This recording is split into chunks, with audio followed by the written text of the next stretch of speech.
Okay, all right, we are back. It is the end of a service. It is sort of raining, but we wanted to give you guys a really quick update. So we got the whole truck set up here.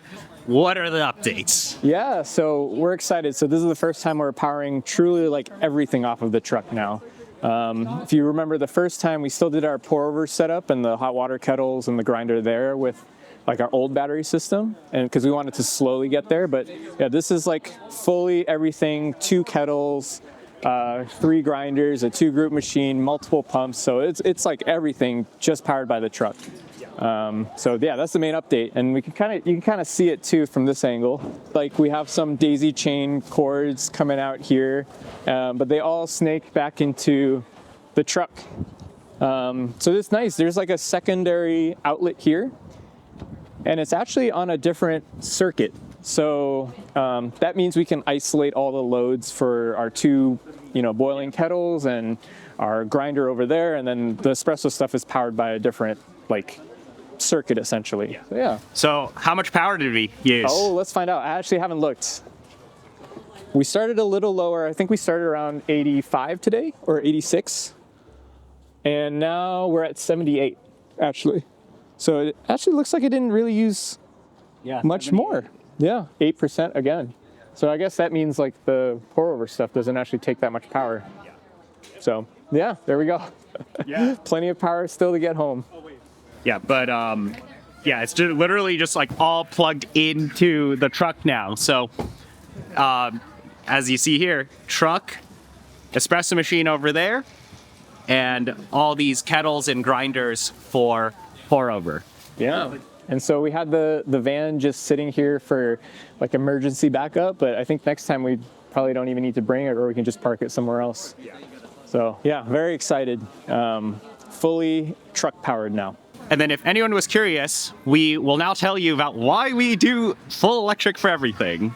Yeah, so there's a couple of reasons, but the biggest one is this farmer's market is unique. We're under a bunch of solar panels, and there's a lot of regulations and rules here where you can't have generators or anything gas powered while you're under here. So if we did want to use gas, we'd have to be all the way at the end, outside, exposed, near some of like the fish vendors. It's just not the best area to serve coffee. But being full electric, we can be wherever. We can be next to all the pastries and cookies and stuff. So that's one big reason.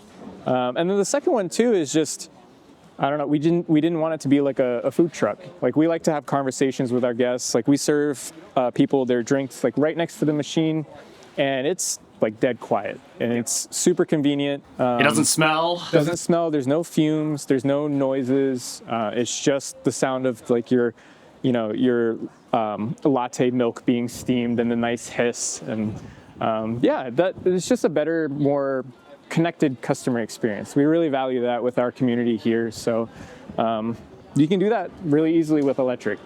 And then the final thing I would say is, just ease. Like we go home, we plug it in, and then that's it.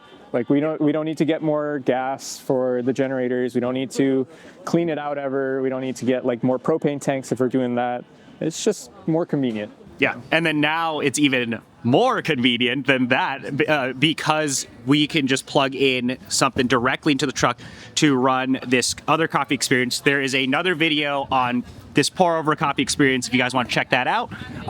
In addition to the full espresso setup with the San Remo Cafe Racer. So it is it's a cafe run off of 2 power sources. Yeah, it's pretty exciting. It makes me want to just add more and more, but we'll see. Do you think we're pushing the truck at all in terms of power? I think so. I mean, technically it's 9.6 kilowatts that power that it can deliver at one time. If you look at all the numbers, like the 2-group machine takes 6.5 kilowatts, like each kettle takes 1.5. If you were to add up everything together, we're already beyond that. Yeah. It's just that these are all coffee equipment and they're all very transient, so they turn on and off. Like the espresso machine is very well insulated. It just heats up a little and then it's hot. So we're definitely pushing it in some moments, but we're well within the limits of this truck at the moment. Yeah.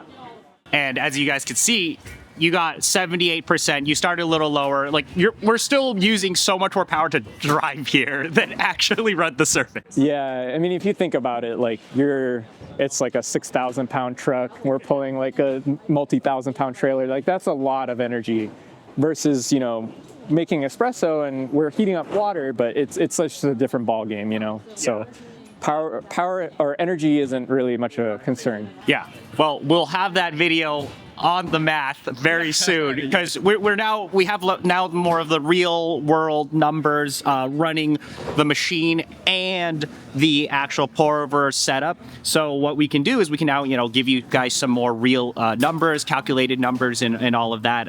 But, you know, for anyone who's in the know with the 123 kilowatt hour battery, it's like, you know, you're okay. Yeah, you're definitely okay. Yeah. As long as you can get to where you need to go to set up, you're going to be fine powering commercial equipment. Yeah, and then a little bonus is it's kind of raining right now, and as you see, we have a cover because everyone's like, "Oh, what a bit of rain!" Yeah, we will do another rain update in the future, but we'll definitely have some, I think, additions where we'll add a little gutter system as well, and just make it even better, a little bit more dry, even when it starts to rain a bit harder. Yeah, but anyway, yeah, quick update on this truck build, the power usage, you know, running power. It's like, why do we even run electric off of this? But otherwise, yeah, thanks everyone for spending time watching this video, and, you know, thanks Ming, and we'll see you guys in the next one. Yeah, thanks Brian, thanks everybody for checking it out. All right, bye. Bye.